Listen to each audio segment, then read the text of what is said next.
बाहिरको नागरिकता त्यागेको निशाहरू पेश नगरिकन पुनः नागरिकता लिने काम गरियो। सम्मानित अदालतमा भएको विषयलाई रोस्टममा बसेर उठाएर मान्यज्यूले के कुरा गर्न खोज्नु भएको, यो सम्मानित अदालतको अपमान हो कि अथवा उहाँले सुनेका भरमा कुराकानी गर्न खोज्नु भएको हो कि मेरो निस्सा तपाईलाई बुझाउनु पर्ने हो मैले भन्न चाहन्छु। कोही नागरिकता दोहोरो लिएको अवस्थामा पनि कारवाही हुँदा थुनामा बस्नुपर्ने, तर यहाँ के गरिएको थियो म सम्माननीय प्रधानमन्त्रीजीसँग जान्न चाहन्छु। मेरो हक पनि हो यो कुरा सोध्ने।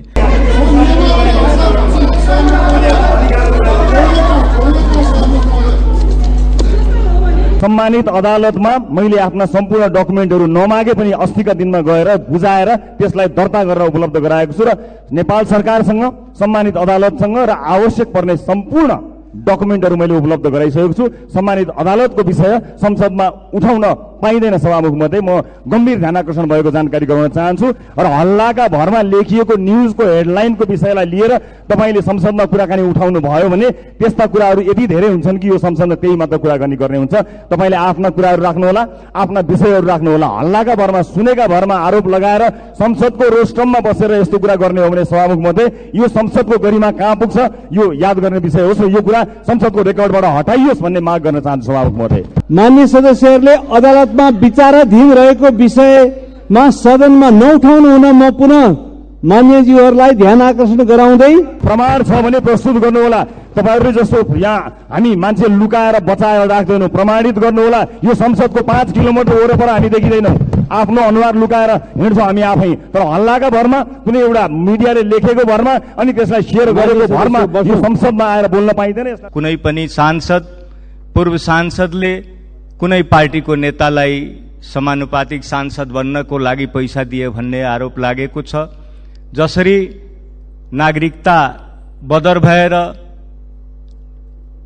बाहिरको नागरिकता त्यागेको निशाहरू पेश नगरिकन पुनः नागरिकता लिने काम गरियो र नागरिकता मैले सुनेको छु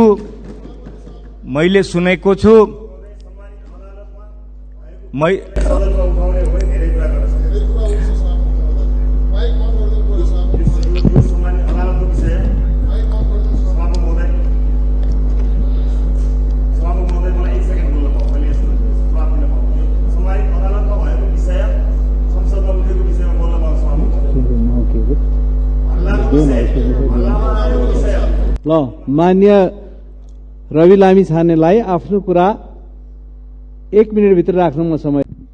सम्माननीय सभामुख महोदय, सम्मानित अदालतमा भएको विषयलाई रोस्टममा बसेर उठाएर मान्यज्यूले के कुरा गर्न खोज्नु भएको, यो सम्मानित अदालतको अपमान हो कि अथवा उहाँले सुनेका भरमा कुराकानी गर्न खोज्नु भएको हो कि मेरो निस्सा तपाईलाई बुझाउनु पर्ने हो मैले भन्न चाहन्छु। र तपाईको जानकारीको लागि मान्य सदस्यज्यू, सम्मानित अदालतमा मैले आफ्ना सम्पूर्ण डकुमेन्टहरू नमागे पनि अस्तिका दिनमा गएर बुझाएर त्यसलाई दर्ता गरेर उपलब्ध गराएको छु र नेपाल सरकारसँग सम्मानित अदालतसँग र आवश्यक पर्ने सम्पूर्ण डकुमेन्टहरू मैले उपलब्ध गराइसकेको छु। सम्मानित अदालतको विषय संसदमा उठाउन पाइँदैन सभामुख मध्ये, म गम्भीर ध्यानाकर्षण भएको जानकारी गराउन चाहन्छु। र हल्लाका भरमा लेखिएको न्युजको हेडलाइनको विषयलाई लिएर तपाईले संसदमा कुराकानी उठाउनु भयो भने त्यस्ता कुराहरू यति धेरै हुन्छन् कि यो संसदमा त्यही मात्र कुराकानी गर्ने हुन्छ। तपाईले आफ्ना कुराहरू राख्नुहोला, आफ्ना विषयहरू राख्नुहोला। हल्लाका भरमा सुनेका भरमा आरोप लगाएर संसदको रोस्टममा बसेर यस्तो कुरा गर्ने हो भने सभामुख मध्ये यो संसदको गरिमा कहाँ पुग्छ, यो याद गर्ने विषय होस् र यो कुरा संसदको रेकर्डबाट हटाइयोस् भन्ने माग गर्न चाहन्छु सभामुख महोदय। यो हल्लाको विषय गर्ने ठाउँ होइन, प्रमाण छ भने प्रस्तुत गर्नुहोला। तपाईहरूले जस्तो यहाँ हामी मान्छे लुकाएर बचाएर राख्दैनौँ, प्रमाणित गर्नुहोला। यो संसदको 5 किलोमिटर वरपर हामी देखिँदैनौँ, आफ्नो अनुहार लुकाएर हिँड्छौँ हामी आफै। तर हल्लाका भरमा कुनै एउटा मिडियाले लेखेको भरमा अनि त्यसलाई सेयर गरेको भरमा यो संसदमा आएर बोल्न पाइँदैन। मान्य सदस्यहरू, वक्ता मान्य सदस्यज्यूको यो भनाइप्रति ध्यान आकर्षण गराउँदै म वक्ता मान्य सदस्यलाई अगाडि बढ्न अनुमति दिन्छु। सम्मान्य मधेसमा कतिपय नागरिकताको मुद्दाहरू चलिरहेको हुन्छन् र प्रत्येक नागरिकता मुद्दामा मान्छे थुनामा बस्नुपर्ने, कोही नागरिकता दोहोरो लिएको अवस्थामा पनि कारवाही हुँदा थुनामा बस्नुपर्ने, तर यहाँ के गरिएको थियो म सम्मान्य प्रधानमन्त्रीजीसँग जान्न चाहन्छु। मेरो हक पनि हो यो कुरा सोध्ने। र एउटा सामान्य मान्छे को सहयोगीले सुसाइड नोट लेख्यो र त्यो सुसाइड नोटमा दोषी देखियो भने त्यसलाई के हुन्छ? सबै नागरिक नेपालको कानुन अनुसार सामान्य व्यवहार सरकारले गर्नुपर्छ। यस्ता अनेकन कुराहरू पुरानै नागरिकता नम्बर दिएको छ, पुरानै मिति जारी गरिएको कुरा पनि आएको छ। यो ठीक हो कि होइन, कानुन सम्मत हो कि होइन, मेरो सूचित हुने अधिकार छ। त्यसमा कसैले विरोध गर्दैमा मेरो सूचनाको हक कायमै रहन्छ। र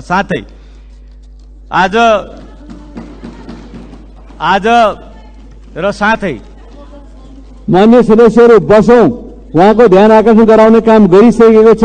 लागेको कुरा मान्य सदस्यहरूले राखिसक्नु भएको छ। त्यसैले मान्य सदस्यहरू बसौं, कारबाहीलाई अगाडि बढाउन मद्दत गर्नुहोस्।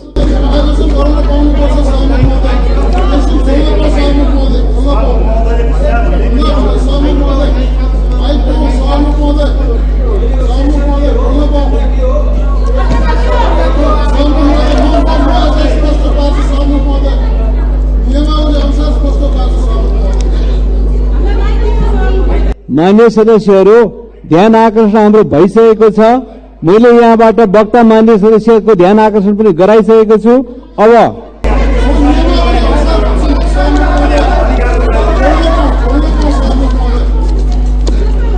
कुरा आइसकेको छ मान्य सदस्यहरू, विषय त्यही हो।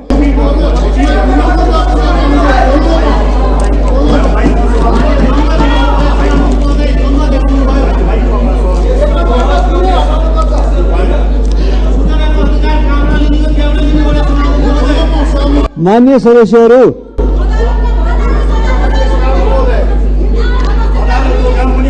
समय लिएर बोलौं। मान्य सदस्यहरू, सभाको मर्यादालाई कायम गरौं।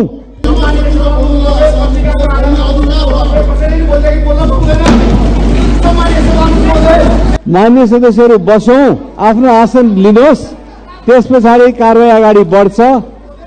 मैले अघि नै निर्देश गरिसकेको छु। मान्य सदस्यहरू,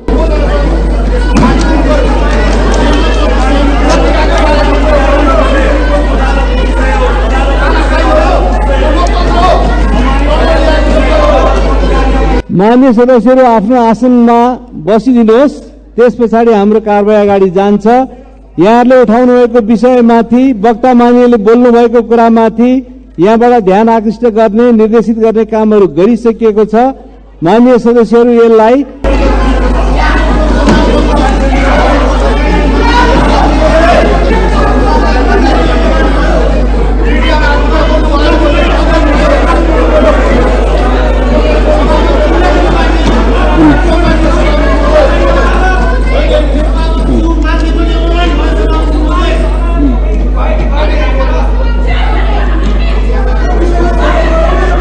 मान्य सदस्यहरू समय लिएर मात्रै बोलिदिनु हुन। म अहिले मान्य सदस्यहरूलाई बस्नको लागि अनुरोध गर्छु।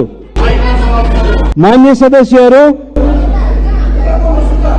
सदस्यहरूले अदालतमा विचाराधीन रहेको विषयमा सदनमा नउठाउनु हुन म पुनः मान्यज्यूहरूलाई ध्यान आकर्षण गराउँदै आसन ग्रहण गरेर अगाडि जानको लागि म निर्देश गर्दछु। मान्य सदस्यहरू, ल अब कारबाही अगाडि बढ्छ। मान्य सदस्य यसमा ध्यान आकृष्ट गराउँदै आफ्नो कुराहरू राख्न अनुरोध गर्छु।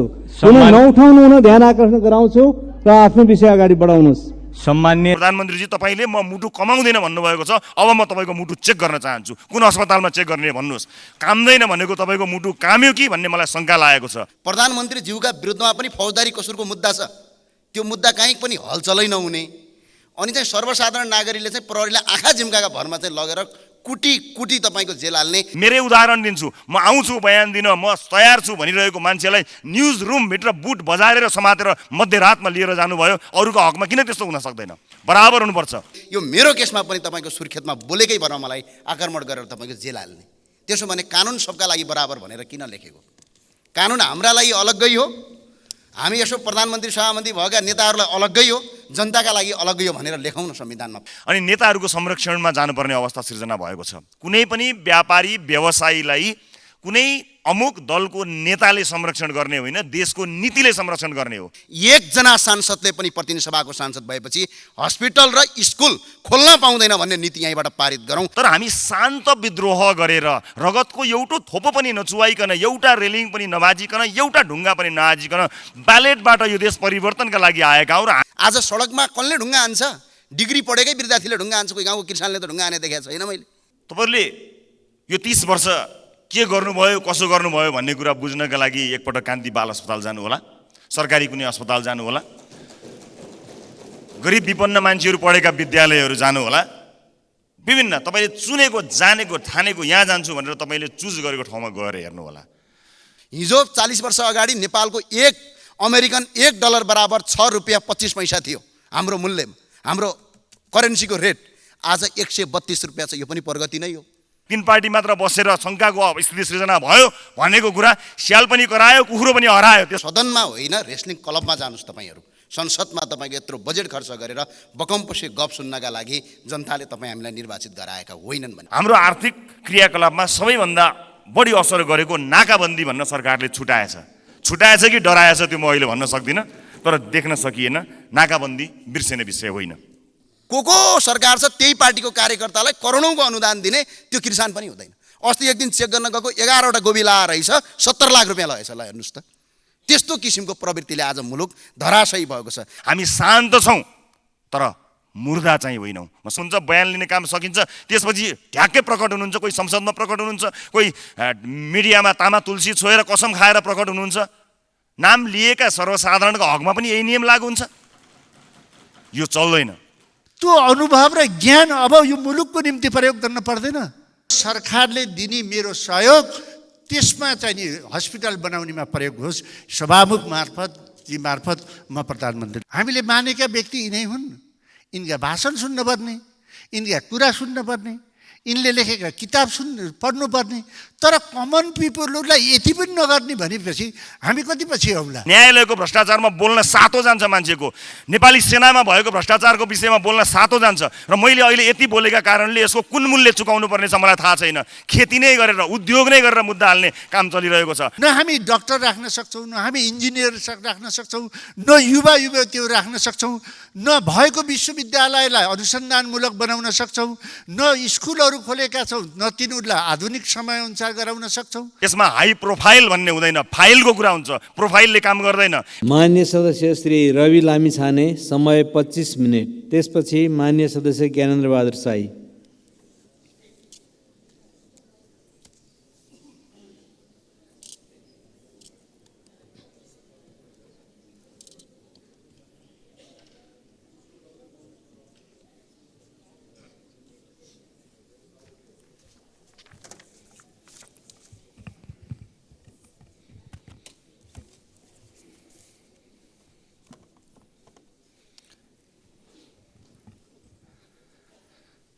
सम्माननीय सभामुख महोदय, सरकारले आगामी आर्थिक वर्ष 80-81 का लागि प्रस्तुत गरेको नीति तथा कार्यक्रमलाई मैले केही वर्ष अगाडिका अथवा अघिल्ला वर्षहरूका नीति कार्यक्रमहरूसँग दाँजेर पनि हेरेँ। यसमा मैले खास तात्विक भिन्नता पाउन पनि सकिनँ। र यही गठबन्धनले मानुस् अब गत वर्ष नै ल्याएको नीति र कार्यक्रमलाई नै, त्यसैलाई नै अब हामी यसैलाई निरन्तरता दिन्छौँ भनेको भए पनि खासै फरक पर्ने जस्तो चाहिँ मैले देखिनँ। शिक्षा स्वास्थ्यमा लगानी गर्ने, रोजगारी प्रवर्धन गर्ने, पूर्वाधार विकास गर्ने, भ्रष्टाचार नियन्त्रण गर्ने, सुशासन कायम गर्ने र हरेक मन्त्रालयका यो भिजन स्टेटमेन्टहरू जस्ता देखिने चाहिँ वाक्यहरू गत वर्ष पनि थिए, अहिले पनि छन्। यी गलत छैनन्, तर राज्यले लिने नीति यिनै हुन्। त्यस कारणले यसमा मेरो खास भन्नुपर्ने कुरा केही पनि छैन। तर खास कुरा के भने यी नीतिहरू चाहिँ यो वास्तवमा यो संविधानको विशेष गरेर धारा 49 मा तपाईँले हेर्नुभयो भने राज्यका निर्देशक सिद्धान्त र नीति अन्तर्गत उल्लेख गरिएका कुराहरू नै छन्। त्यसैले हरेक वर्ष संसदमा यो पढ्ने कामको चाहिँ मैले उपादेयता देखेको छैन। मलाई माफ गर्नु होला, यो पढ्ने मात्र काम भएको जस्तो देखिन्छ। त्यसमाथि अझै यो छलफल गर्ने क्रममा चाहिँ सरकारले संशोधन नगर्ने, सत्तारूढ गठबन्धनका मान्यज्यू यहीँ हुनुहुन्छ, उहाँले नै भन्नुभयो कि यसमा कुनै छलफल पनि हुँदैन, कार्यक्रम सच्याउने संसदीय अभ्यास छैन भन्नुभएको छ। हामी चाहिँ यो कर्मकाण्डी अभ्यास परिवर्तन गर्नुपर्छ भनेर आएका दल हौँ। त्यसैले संसदको बहसको यो महत्त्वपूर्ण समय, यसको कुनै अर्थ छैन, यसको मान्यता छैन भने यसलाई यसो भन्न सकिन्छ, यो हामी 275 जना मध्ये कसले चाहिँ राम्रो बोल्ने भन्ने यो वक्तित्व कला प्रतियोगिताको रूपमा हेर्ने हो भने मात्र हो। नत्र चाहिँ सच्याउनुपर्छ, सच्चिनुपर्छ भन्ने लागेको सरकारलाई छ र रचनात्मक प्रतिपक्षका हिसाबले यदि सरकारले त्यस्तो भन्छ भने यो विश्वाससहित म आफ्ना केही विचार र सुझावहरू यस सदनमा राख्न चाहन्छु। त्योभन्दा पहिला पूर्व प्रधानमन्त्रीहरू, लामो समयदेखि राजनीति गरिरहनुभएका आदरणीय नेताजीहरूले यहाँ संसदको रोस्टममा आएर एकअर्कालाई छेडखानी गरेको, मैले मेरो कार्यकालमा यसो गरेँ उसो गरेँ भनेर भन्नुभएको कथाहरू हामीले पढ्यौँ। तपाईँहरूले यो 30 वर्ष के गर्नुभयो, कसो गर्नुभयो भन्ने कुरा बुझ्नका लागि एकपटक कान्ति बाल अस्पताल जानुहोला, सरकारी कुनै अस्पताल जानुहोला, गरिब विपन्न मान्छेहरू पढेका विद्यालयहरू जानुहोला, विभिन्न तपाईँले चुनेको, जानेको, ठानेको यहाँ जान्छु भनेर तपाईँले चुज गरेको ठाउँमा गएर हेर्नुहोला। यो 30 वर्षमा भयो के चाहिँ एउटा सानो दृष्टान्त प्रस्तुत गर्न चाहन्छु। आजभन्दा 30 वर्ष अगाडि हाम्रो बजेटमा 100 रुपियाँमा 30 रुपियाँको तलब हामीले खुवाउँदा रहेछौँ, 70 रुपियाँ विकास गर्दा रहेछौँ। अहिले तपाईँहरूले दाबी गर्नुभयो नि हामीले यसो गऱ्यौँ उसो गऱ्यौँ भन्दा, अहिले ठ्याक्कै उल्टो, हामी 70 रुपियाँको तलब खुवाउने र 30 रुपियाँ बजेटमा खर्च गर्ने होइन, छुट्याउने, यो अवस्थामा हामी आएका छौँ। त्यस कारणले यो 30 वर्षको मूल्याङ्कन गर्दा संसदमा उभिएर तपाईँहरूले एकअर्कालाई छेडखानी गरिरहनु पर्दैन। त्यसका लागि एकअर्काको घरमा गएर चिया खाएर कुराकानी गर्नुहोस्, मजाले गफ गर्नुहोस्। यो महत्त्वपूर्ण नेपाली जनताले आशा गरेर हेरिएको संसदलाई त्यसको दुरुपयोग नगरिदिनु म अनुरोध गर्न चाहन्छु। चिया खाने ठाउँको अभाव छ भने हामी नयाँ नेताहरू घरमा आउनुहोस्, केही फरक पर्दैन, तपाईँहरूकैमा जानुपर्छ भन्ने छैन। अब चिया खाने थलो परिवर्तन गर्नुहोस्, अब चिया खाने थालो नयाँ भर्खरै आएका सांसदहरूलाई पनि भेटघाट गर्नुहोस्, नयाँ दलहरूसँग पनि भेटघाट गर्नुहोस्। त्यसरी अभ्यास गर्नुभयो भने एउटा राम्रो अभ्यास बस्न जान्छ। सामान्य सभामुख महोदय, यस नीति तथा कार्यक्रममा मुलुकको वर्तमान अवस्थाको इमान्दार समीक्षा हुनुपर्छ जस्तो लाग्दछ। 5 महिना सरकार गठनमा गयो र पुनर्गठनमै गयो, हामीले सबैले देख्यौँ। खासै केही गर्न नसकिएकाले आर्थिक वृद्धि अत्यन्त न्यून हुने अवस्था सृजना भएको तथ्यलाई आत्मसात गरेर मात्रै आगामी वर्षको नीति तथा कार्यक्रम बन्नु पर्थ्यो। समीक्षाकै कुरा गर्दा सरकारले संविधान कार्यान्वयनपछि पहिलो 7 वर्षमा भूकम्प, कोभिड-19, डेङ्गु आदिले अर्थतन्त्रमा चुनौती सृजना गरेको भन्दै हाम्रो आर्थिक क्रियाकलापमा सबैभन्दा असर गरेको कुरा यिनै कुराहरू भन्यो। तर हाम्रो आर्थिक क्रियाकलापमा सबैभन्दा बढी असर गरेको नाकाबन्दी भन्न सरकारले छुटाएछ कि डराएछ त्यो म अहिले भन्न सक्दिनँ, तर देख्न सकिएन। नाकाबन्दी बिर्सिने विषय होइन। अर्थतन्त्र अन्यलको स्थितिमा छ, तैपनि यसलाई राजनीतिक र प्रशासनिक नेतृत्वले गम्भीरताका साथ लिएको देखिँदैन। अरूलाई मितव्ययी बन्न सुझाव दिने सरकार आफैले फजुल खर्चमा प्रोत्साहन गरिरहेको देखिन्छ। राज्यले लिने आर्थिक एवं कर नीतिहरू अत्यन्तै विवादास्पद, पूर्वाग्रही, भेदभावपूर्ण हुने गरेका छन्। करका दरहरूमा गरिएको परिवर्तन अर्थतन्त्रको समग्र हितका लागि नभई निश्चित क्षेत्र व्यवसायीलाई लाभ पुर्याउने उद्देश्यका जस्ता देखिन्छन्। राजनीतिक दल र नेतासँग सामिप्यता भएका व्यापारी व्यवसायीहरूसँग प्रभावित भए जस्तो देखिन्छ र वास्तवमै यो मुलुकका लागि केही गर्छु भनेर कर तिरेर नियम कानुनको अधीनमा रहेका व्यापारी व्यवसायीहरू मार परेको यो अवस्था छर्लङ्ग देखिएको छ। त्यसलाई सम्बोधन गर्ने कुरा मैले देखेको छैन। नीति कार्यक्रममा तीनै तहको सरकारको बजेट निर्माणदेखि यो कार्यान्वयन प्रक्रियासम्मको पुनरावलोकन गर्ने, प्रदेश सरकार र स्थानीय सरकारलाई आफ्ना केन्द्रहरूलाई राष्ट्रिय राजमार्गसँग जोड्न लगाउने जस्ता कार्यक्रम समेटिएको देखेँ। यस्ता कुरा यो सङ्घीय सरकारले गर्ने हो भने प्रादेशिक संरचनाको काम के का लागि राखिएको? सरकार, मन्त्री, प्रदेश सभा सदस्य, प्रदेश प्रशासनको राज्यलाई भार थप्ने बाहेक अरू काम के? आफ्नो सरकार निर्माण गर्न, बजेट निर्माण गर्न केन्द्र चाहिने यस्तो संरचनालाई सुधार गर्नुपर्नेमा नीति तथा कार्यक्रमले यसलाई अझ बढी थप घाँडो बनाउने काम गरिरहेको छ। त्यसै गरी स्थानीय तहमा साधन स्रोतको व्यापक दुरुपयोग हुने गरेको तथ्य यो महालेखाको प्रतिवेदन लगायतले देखाएकै छ। स्थानीय तहमा चाहिँ बेरुजु भएको रकम 11 खर्ब 4 अर्ब भएको देखिन्छ। यो गाउँ-गाउँमा सिंहदरबार पुग्यो भनेर प्रचार गरिएका स्थानीय तहहरूलाई जवाफदेही बनाउने ठोस कार्यक्रम मैले देख्न सकिनँ। केन्द्र 25वटा मन्त्रालयबाट चल्न सक्छ, प्रदेशलाई 13-14वटा मन्त्रालय चाहिएको छ, अझै विभाजन गरेर राज्य मन्त्री समेत बनाउने खेल चलिरहेको छ। मैले यो बुझ्न सकेको छैन। यसलाई रोक्ने नीति मैले देख्न सकेको छैन। निर्वाचन प्रणाली, खर्चिलो निर्वाचन प्रणालीको कुराकानी आयो। स्रोत र साधनको सीमितता हाम्रो अर्थतन्त्रको सबैभन्दा ठुलो समस्या हामी सबैलाई थाहा भएको छ। तर हाम्रो प्रशासनिक संरचना र राज्य सञ्चालनका विधिहरू भने अत्यन्त महँगा छन्। जस्तो निर्वाचन प्रणालीकै कुरा साथीहरूले गर्नुभयो। मैले मेरो निर्वाचनमा 9 लाख लगभग खर्च गरेँ। त्यो मैले गरेको खर्च हो, तर त्यसमा स्वस्फूर्त रूपमा अरू मानिसहरू हिँडेका छन्, दौडिएका छन्, यो अलग कुरा हो। उनीहरूले आफ्नो खर्च आफ्नै पकेटबाट गरे, मैले दिनु परेन, मैले बुझाउनु परेन। तर मेरै पनि खर्च 9 लाख हाराहारी भयो, यो मैले निर्वाचन आयोगलाई बुझाएको कुरा हो। तर यहाँ सबै त उपस्थित हुनुहुन्न, सम्झिएर छातीमा हात राखेर भन्नुहोस् त, यो निर्वाचन प्रणालीबाट कयौँ पार्टीहरूमा टिकट पाउनका लागि कति पैसा बुझाउनु पर्यो, त्यो टिकट प्राप्त गरिसकेपछि चुनावमा जान कति पैसा खर्च गर्नु पर्यो, कति बुझाएर प्राप्त गर्नु पर्यो, अनि त्यो पैसा कहाँबाट असुल उपर हुन्छ। यहाँ ठुल्ठुला कुरा गर्ने कयौँ माननीय ज्यूहरूले पनि कुन ढङ्गले राजनीतिक यात्रा अगाडि बढाउनु भयो र कुन बाटो हुँदै संसद आउनुभयो भन्ने कुरा छर्लङ्ग छ। त्यसकारणले यो निर्वाचन प्रणाली अत्यन्त खर्चिलो निर्वाचन प्रणाली छ, यसलाई ध्यान दिनुपर्ने अवस्था देखिन्छ। त्यसै गरी स्वदेशी र विदेशी लगानी प्रवर्धन गरी उद्यमशीलतालाई बढावा दिने कुरामा ठोस कार्यक्रम खास देखिएको छैन। गरी खाने वातावरण बनाइदिए पुग्छ भन्ने कुरामा हामीले जोड लगाउन खोजेको। जस्तो कुनै मुलुकले हामीलाई 5 अरबको अनुदान दिन्छु भन्यो भने त्यो 5 अरबको अनुदान होइन, बरु 1 अरबको लगानी खोजौँ, लगानी गर्ने वातावरण सृजना गरौँ जसले जब क्रिएसन गर्छ, हाम्रो अर्थतन्त्रलाई चलायमान गराउँछ। मुलुकमा नै राम्रो गरिरहेका विदेशी लगानी कम्पनीहरूले समेत थप लगानी गर्न नसकेको यहाँ अवस्था रहेको छ।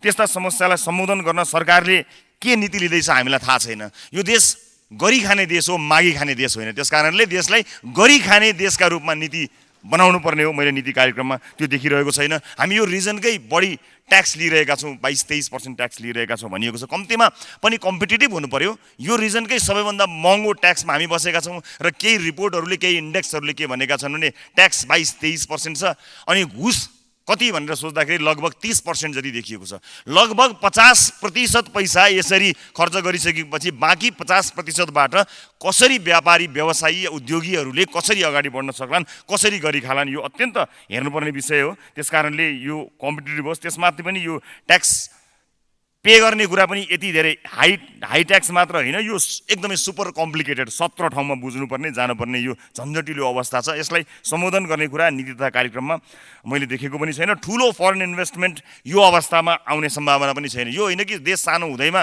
मल्टिनेसनल कम्पनीहरू अथवा ठुला अलिकति रेपुटेड कम्पनीहरू लगानी गर्न नआउने होइन। इराक, अफगानिस्तानमा पनि कम्पनीहरू लगानी गरिरहेका छन्। लगानी गर्ने वातावरण हरेक ठाउँमा काहीँ न काहीँ हुनसक्छ। तर घुस खुवाएर लगानी गर्नुपर्ने देशमा रेपुटेड कम्पनीहरू आउँदैनन्, घुस नखुवाइकन लगानी गर्न सकिँदैन भन्ने कुराको एउटा मेसेज गएको हुनाले यहीँ पनि फरेन इन्भेस्टमेन्ट लिएर यहीँ लगानी गरेका कम्पनीहरूको पनि अनुभव राम्रो छैन। उनीहरूलाई विभिन्न युनियनहरू खोलेर बन्द हडताल गरिदिने, अनि विभिन्न नीति निर्माताहरूले देखि लिएर इभन समाचारहरूमा समेत पैसा मागेर हैरानी गर्ने कारणले कसैले सोध्यो भने नेपालमा इन्भेस्ट गर्न आउँ भनेर कसैलाई भन्यो भने त्यो रेकमेन्ड गर्ने अवस्थामा अहिले एक्जिस्टिङ मानिसहरू पनि छैनन्। त्यसकारणले यसलाई ध्यान दिएर नीति कार्यक्रम बनाएको जस्तो मैले देखेको छैन, पाएको छैन। कृषिको कुराकानी गर्दा किसानलाई आवश्यक पर्ने रासायनिक मल, बिउ बिजन लगायतका कृषि सामग्रीहरूको सिजन हुनुभन्दा अगाडि लगभग 3 महिना अगाडि नै व्यवस्था हुनुपर्ने हो। तर खै सरकारले यसतर्फ कुनै गम्भीरता देखाएको मैले देखेको छैन। अब देखिन थाल्छन्, जब मल बिउ चाहिन्छ त्यतिखेर किसानहरू सडकमा आउनुपर्छ। खेतमा जानुपर्ने किसानहरू, आफ्नो बाली उब्जनी गर्नमा जानुपर्ने किसानहरू काठमाडौँ आउनुपर्छ, सिंहदरबार आउनुपर्छ। यो अवस्था सिर्जना भएको छ। त्यसै गरी कुनै पनि लगानीकर्तालाई नेपालमा व्यवसाय सुरु गर्न अत्यन्त झन्झटिलो छ। दर्ता गरेर सबै स्वीकृति प्राप्त गर्न एकदमै असल भयो भने 22-25 दिन, नत्र 6 महिनादेखि 1 वर्षसम्म लाग्छ। यो झन्झटिलो प्रक्रिया छ। न्युजिल्यान्डको तपाईँले एक्जाम्पल हेर्नुभयो भने हाफ डेमा व्यवसाय दर्ता भएर त्यो सेकेन्ड हाफ डेमा, सेम डेको सेकेन्ड हाफ डे चाहिँ उसले रेभेन्यू जेनेरेट गर्न सुरु गर्छ, ट्याक्स दिन सुरु गर्छ। त्यस्तो किसिमको व्यवस्था छ। यसमा मैले त्यस्तो कुरा देख्न सकिनँ। यस्तो आर्थिक स्थितिमा सरकारले कमसेकम पनि 70-72 घन्टामा नै व्यवसाय दर्ता गरेर त्यस पछाडिको घन्टामा आफ्नो व्यवसाय सुरु गर्न सक्ने वातावरण बनाउन सक्नुपर्ने थियो, त्यो गर्न सकिएको छैन। निजी क्षेत्रको मनोबल अत्यन्त खस्किएको छ। तसर्थ सबै सरकारवालाहरूबाट अविलम्ब सकारात्मक पहल भएन भने यसले अर्थतन्त्र, राजस्व लगानी, रोजगारीमा ठुलो नकारात्मक प्रभाव पार्नेछ र सोको प्रभाव देखा पर्न समेत थालिसकेको छ। नीतिगत अस्थिरता अर्को एउटा चुनौतीको रूपमा देखिएको छ। अघिल्लो सरकारले लिएको नीति पछिल्लो सरकारले परिवर्तन गरिदिने विद्युतीय गाडीकै कुराकानी गरौँ, करका दरहरू 2 वर्षमा 3 पटकसम्म हेरफेर हुनु एउटा उदाहरण मात्र हो। राज्यले लिने नीतिमा स्थायित्व भएन भने उद्यमी व्यवसायीहरूको मनोबल खस्कन्छ, यो कुरामा ध्यान दिएको देखिँदैन। अर्को 1800 किलोमिटर चाहिँ खुला सिमाना भएको मुलुकमा उच्च दरमा राजस्व लाग्ने वस्तुको आयातमा प्रतिबन्ध लगाइएको छ। तर प्रतिबन्ध लागेका ती सामान बजारमा छाप्ती पाइएको छ, हामीले यसै पनि देख्न सक्छौँ। यसबाट एकातिर राज्यले पाउनुपर्ने राजस्व गुमाइरहेको छ भने अर्कातिर अनधिकृत कारोबारीको मनोबल बढिरहेको छ। कानुन सम्मत व्यवसाय गर्ने व्यवसायीहरूलाई चाहिँ त्यस्तो किसिमको वातावरण सिर्जना गरिएको छैन र पैसा कमाउनु, व्यापार व्यवसाय गर्नु र उन्नति गर्नु भनेको लगभग व्यापारीहरूलाई चोर डाकाको संज्ञा दिइएको छ। त्यो एउटा अपमानित वातावरण सिर्जना भएको छ। जसले चोरी गरेको छ, ठगी गरेको छ, राज्यले आफ्ना नीतिहरू मार्फत, कानुनहरू मार्फत उसलाई कानुनी दायरामा ल्याओस्, नत्र व्यापारी व्यवसायीले आफ्नो व्यापार व्यवसाय 2 गुणा, 4 गुणा, 10 गुणा बढाउन सक्ने वातावरण सिर्जना होस्। जसले गलत गरेको छ ऊ कारबाहीको दायरामा आओस्, तर जसले काम गरिरहेको छ उसले आफ्नो व्यवसाय बढाओस्। त्यसका लागि देखिँदैन यो अनुगमन गर्न जाने अनि दुःख दिने। त्यो अनुगमन भनेको अनुगमन होइन, दसैँ तिहारतिर चाहिँ खर्च लिन जाने, यस्तो किसिमको हैरानीले गर्दाखेरि व्यवसायीहरूलाई मार परेको अवस्थालाई यसलाई चिर्नको निमित्त सरकारले ध्यान दिएको छैन। आज कुनै पनि व्यवसायीले दसैँ तिहारमा कर्मचारी या अनुगमनकर्ताहरूलाई कम्तीमा पनि 1 बोतल रक्सी नबुझाइकन सुख पाउँदैनन्। यो अवस्था सिर्जना भएको छ। यो लाजमर्दो अवस्था हो। अनि नेताहरूको संरक्षणमा जानुपर्ने अवस्था सिर्जना भएको छ। कुनै पनि व्यापारी व्यवसायीलाई कुनै अमुक दलको नेताले संरक्षण गर्ने होइन, देशको नीतिले संरक्षण गर्ने हो। उसका घर कोठामा चाहेर जाने होइन, राज्यको नीतिले उसलाई संरक्षण गर्नुपर्ने हो। तर आज दुर्भाग्य व्यापारी व्यवसायी उद्योगपतिहरू आफ्नो फ्याक्ट्रीमा भन्दा नेताको कोठाचोटामा जानुपर्ने बाध्यता अवस्थामा सिर्जना भएको छ। यो अन्त्य गर्ने किसिमको मैले यसमा देखेको छैन। त्यसै गरी अलिकति म यहाँ वैदेशिक व्यापार र अनि सम्भावनाको कुरा केही थप्न चाहन्छु। यो उच्च लागत, पर्याप्त पुँजी र प्रविधि लगानीको अभावमा हाम्रा उत्पादनहरूको प्रतिस्पर्धा गर्ने क्षमता कमजोर भएको छ, जसले गर्दा निर्यात गरेर लाभ लिन सकिने अवस्था पनि छैन। तर कतिपय वस्तुमा मुलुकलाई आत्मनिर्भर बनाउन सकिने ठाउँहरू प्रशस्त छन्। स्वदेशी उत्पादन गर्न सकिने कृषि वस्तुको आयात प्रतिस्थापन मात्र गर्न सके पनि वार्षिक 1 खर्बभन्दा बढी आयात रोक्न सकिन्छ। यसबाट ठुलो सङ्ख्यामा रोजगारी समेत सृजना हुन सक्छ। विशेष गरेर मेरो निर्वाचन क्षेत्र चितवनमा मेडिकल पर्यटन, शैक्षिक पर्यटनको ठुलो सम्भावना छ। यसमा सरकारको नीति तथा कार्यक्रमले कहीँ कतै छोएको मैले देखेको छैन। यसबाट शिक्षाका लागि विदेशी नै समस्या हल हुन्छ। त्यही शिक्षामा विदेशमा जाने पैसा रोकिन्छ। यो विदेशी मुद्राको बहिर्गमन हामीले रोक्न सक्छौँ। अहिले छिमेकी मुलुकका अस्पतालहरूमा अझ विशेष गरेर क्यान्सरका बिरामीहरूको अवस्था हेर्नुभयो भने त्यहाँ लाइन लागेको देखिन्छ, त्यहाँ समय नै पाउनुहुन्न। त्यहाँ जानुभयो भने नेपाली बिरामीहरूको चाप त्यहाँ सबभन्दा बढी देखिन्छ। यसले के सङ्केत गरिरहेको छ भने हामीसँग भएको यो सम्भावनाहरूलाई हामीले बन्द गरिरहेका छौँ। त्यसलाई रोक्ने कुनै सम्भावना देखिएको छैन। यसतर्फ सरकारको नीति अत्यन्त कमजोर देखिएको छ। अब भ्रष्टाचारको कुरा गर्नु नै परेन। यो कर छली अहिले सर्वत्र छ। भ्रष्टाचारमा नेपालमा भ्रष्टाचार खुलेआम चलिरहेको छ भन्ने कुरा शिरदेखि पाउसम्म व्यक्ति र निकायले भ्रष्टाचारमा बदनामी कमाएको कुरा मैले अहिले भनिरहनु पर्दैन। घुस नदिइकन काम बन्छ भनेर आम नागरिकलाई कहीँ कतै विश्वास लाग्ने अवस्था छैन। कल्पनै गर्न नसक्ने गरी भ्रष्टाचार काण्ड दिनौँ जस्तो सार्वजनिक भएको छ। सबभन्दा डरलाग्दो विषय चाहिँ के भने राजनीति र प्रशासनको उच्च तहको मिलेमतो र संरक्षणमै ठुल्ठुला भ्रष्टाचार काण्ड भइरहेका छन् र यसलाई हामीले सामान्य बनाएर गइसकेका छौँ। अहिले भएकै नक्कली भुटानी शरणार्थी कार्य यो जुन प्रकरण छ यसमा नै बालुवाटारभित्र पैसा बुझाएको, सिंहदरबारभित्र पैसा बुझाएको, मन्त्री क्वार्टरभित्र पैसा बुझाएको जस्ता विवरणहरू आइरहेका छन्। म कसैले आरोप लगाएको भरमा नै कसैलाई दोषी भन्न गइरहेको छैन। तर कम्तीमा राज्यले छानबिन गर्न सक्छ, विश्वासको वातावरण सिर्जना गर्न सक्छ। नाम आएका मान्छेहरू देखिनुहुन्छ, त्यसपछि कोही बेपत्ता भयो भन्ने थाहा हुन्छ, त्यसपछि बेपत्ता भएको केही समयपछि सामसुम हुन्छ, बयान लिने काम सकिन्छ, त्यसपछि ठ्याक्कै प्रकट हुनुहुन्छ, कोही संसदमा प्रकट हुनुहुन्छ, कोही मिडियामा तामा तुलसी छोएर कसम खाएर प्रकट हुनुहुन्छ। नाम लिएका सर्वसाधारणको हकमा पनि यही नियम लागू हुन्छ? यो चल्दैन। कम्तीमा पनि प्रहरी प्रशासनले यस्तो गम्भीर विषयमा कसैको नाम आएपछि प्रहरीसम्म बरु रेड कार्पेट ओछ्याइदिनुहोस्, हिलो लाग्छ भनेर, तर प्रहरी कार्यालयमा लगेर बयान लिनुहोस्। नेपाली जनतालाई विश्वास गर्ने वातावरण सिर्जना गर्नुहोस्। त्यसकारणले यसमा सरकारले मुटु कमाए जस्तो लाग्यो, त्यसकारणले अघि प्रधानमन्त्रीजी आउनुभएको थिएन, अहिले आउनुभएको छ। म रिपिट गर्छु, प्रधानमन्त्रीजी तपाईँले म मुटु कमाउँदैन भन्नुभएको छ। अब म तपाईँको मुटु चेक गर्न चाहन्छु, कुन अस्पतालमा चेक गर्ने भन्नुहोस्। काम्दैन भनेको तपाईँको मुटु काम्यो कि भन्ने मलाई शङ्का लागेको छ। जस्ता जस्ता मान्छेहरूको नाम क्रमशः आउँदैछ, एकपटक बयानका लागि पनि नबोलाउनु भनेको अविश्वासको वातावरण सिर्जना भएको छ। राष्ट्रिय अन्तर्राष्ट्रिय क्षेत्रमा बेइज्जत भएको यो विषयलाई सामसुम थामथुम नगर्नु होला। 3 पार्टी बसेर तपाईँहरूले खासखुस गर्नुभयो भनेर हामीले भनिरहेका थियौँ नि, त्यसको गन्ध ठासठुस आयो, संसदसम्म आयो, देशभरि त्यसको गन्ध गयो। त्यसकारणले यो गन्ध रोक्नुहोस्, सोध्नुपर्छ, सोधपुछ गर्नुपर्छ। मेरै उदाहरण दिन्छु, म आउँछु बयान दिन, म तयार छु भनिरहेको मान्छेलाई न्युज रुमभित्र बुट बजारेर समातेर मध्यरातमा लिएर जानुभयो। अरूको हकमा किन त्यस्तो हुन सक्दैन? बराबर हुनुपर्छ। न्यायिक प्रक्रियामा हरेक नागरिकले सहयोग गर्नुपर्छ, चाहे उच्च पदस्थ होस् चाहे जुनसुकै होस्। यसमा हाई प्रोफाइल भन्ने हुँदैन, फाइलको कुरा हुन्छ। प्रोफाइलले काम गर्दैन। अपराध अनुसन्धानमा सबैले सघाउनुपर्छ। मैले कसैलाई आरोप लगाएको होइन र कसैलाई पोल्ने मात्र काम भएको छ भने पनि खबरदारी गर्न चाहन्छु। कहिले कसैको नाम आउने, अनि त्यसको नाम आयो भने अर्काको पनि नाम आउने, अनि कसैलाई पनि छानबिन नलाउने भएपछि काले काले मिलेर खाउँ भाले भएको हो कि you scratch my back and I will scratch yours भन्ने भएको छ भने नेपाली जनताले सहेर बस्दैन। त्यसकारणले राष्ट्रिय स्वतन्त्र पार्टी यस कुरामा निर्मम छ।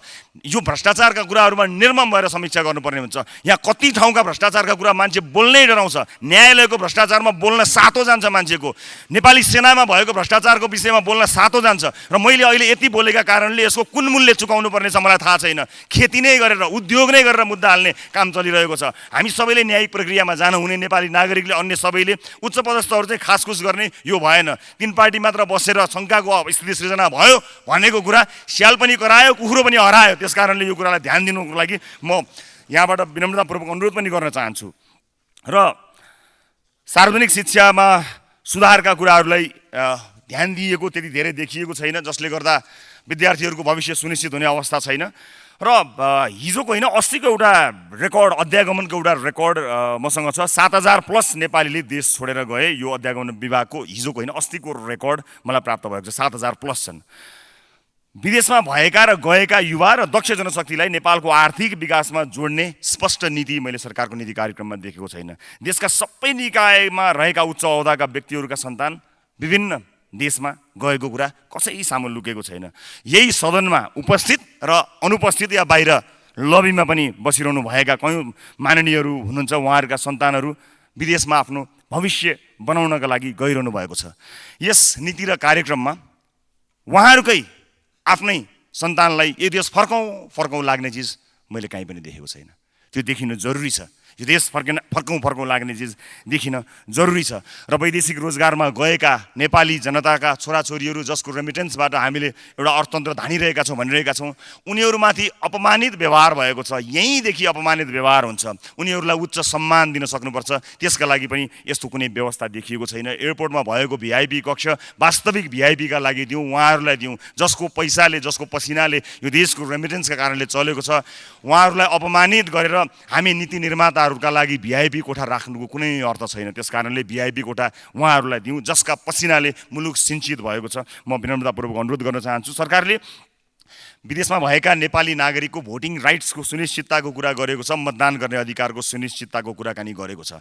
यदि सरकारले यो लेखेको मात्र होइन, गर्न चाहेको हो भने यसै संसदबाट, यसै सदनबाट पास गरौँ, ल्याउनुहोस्, यही सदनबाट पास गरौँ र भोटिङ राइट्स सुनिश्चित गरौँ। जसको नोट चल्छ उसको भोट पनि चल्नुपर्छ। त्यसकारणले यदि सरकार प्रतिबद्ध हो भने त्यसका लागि म सरकारलाई गम्भीरतापूर्वक गम्भीर हुन पनि अनुरोध गर्न चाहन्छु। विशेष गरेर यो अशक्त नागरिकहरूप्रति पनि मैले अलिकति उदासीनता देखेँ नीति कार्यक्रममा। फाइदा हुने नदेखेर हो कि क्या हो, शारीरिक रूपमा अशक्त नागरिकप्रति राज्य अत्यन्त उदासीन जस्तो देखिएको छ। अपाङ्गता भएका नागरिकले राज्यको अनिवार्य कर्तव्यभित्र पर्ने शिक्षा, स्वास्थ्य जस्ता सेवामा पहुँच पाउन सकेका छैनन्, न त पहुँच दिने कार्यक्रमहरू नै राज्यले ल्याउन सकेको छ। दृष्टिविहीनका लागि अध्ययन गर्ने सामग्री, शारीरिक रूपले अपाङ्गता भएका व्यक्तिहरूका लागि हिँड्ने बाटो जस्ता कुराहरूमा कर्तव्यमा राज्य चुकेको देखिन्छ। म एउटा दृष्टान्त यहाँहरूलाई बताउँछु। कयौँ दृष्टिविहीन साथीहरू जब राति विभिन्न ठाउँमा काम गरेर फर्किनुहुन्छ, रातको अँध्यारोमा हिलो बाटोमा उहाँहरूलाई सडकमा भएका कुकुरहरूले टोक्छन् र घाइते खुट्टा जिउ लिएर उहाँहरू आफ्नो गन्तव्य पुग्नुहुन्छ। सरकारले यसतर्फ गम्भीरतापूर्वक ध्यान दियोस्। यस्तो हुनु हुँदैन। यो संसार, यो समाज, यो देश हामी सबैका लागि हो, उहाँहरू सबैका लागि, अझ हामीलाई भन्दा पनि बढी अझ शारीरिक रूपमा अपाङ्गता भएका व्यक्तिहरूका लागि चाहिन्छ। नीति र कार्यक्रमले त्यस्ता कुराहरूलाई ध्यान दिएको मैले पाएको छैन। समग्रमा नीति कार्यक्रममा भएका केही राम्रा पक्षहरूबारे पनि मैले जानकारी गराएँ नै। वर्तमान आर्थिक अवस्थाको इमान्दार समीक्षा नभएको कुरामा मैले अलिकति जोड दिन खोजेको छु र कार्यक्रम कार्यान्वयन होलान् भन्ने विश्वास दिने पर्याप्त योजनाहरू छैन।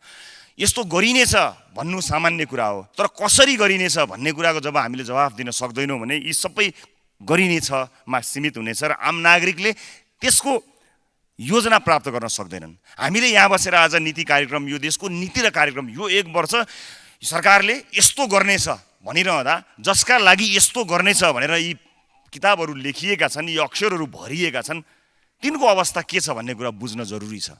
आज यसले आशा जगाउन सकेको छ कि छैन, यो महत्त्वपूर्ण कुरा हो।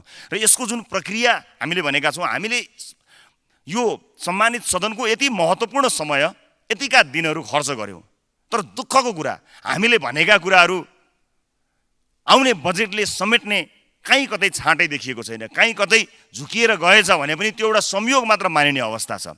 देशको वास्तविक चित्रण नै हामीले बुझ्न सकेका छैनौँ। देशको स्टडी नै हामीले राम्रोसँग गरेका छैनौँ कि क्या हो। हरेक वर्ष नीति कार्यक्रम आउँदाखेरि लक्षित वर्गसम्म त्यो पुग्न सकेको छैन। प्रत्येक दिन यो देश छोडेर जाने मान्छेहरूले आजको हाम्रो यो बहसलाई कसरी हेर्छन् थाहा छैन, हरेक वर्षको यो बहसलाई कसरी हेर्छन् थाहा छैन। तर तिनलाई रोक्ने, तिनलाई स्वदेशमै सम्भावना छ भन्ने र भविष्यमा केही गर्न सकिन्छ भन्ने किसिमका कुनै योजनाहरू छैन। आज यो देश छोडेर जाने मानिसहरूको लर्को लागिरहँदा हामीले वातावरण बनाउन सकेनौँ र बाध्य भएर मानिसहरू यो देश छोडेर गए, विदेशमा पुगेका छन्।